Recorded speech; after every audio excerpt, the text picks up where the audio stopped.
the thread down there on that shaft. I've made a pulley and I had to cut it in halves, and I've made a thread on it so that I can pull this up and put the compression lever down, and that thread's got to go over to there.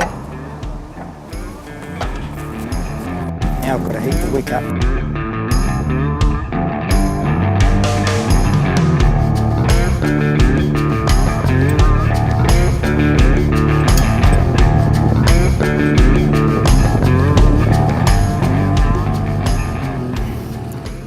Of it. Okay. Now I've got to bring the wick around, put it in this hole without bumping it.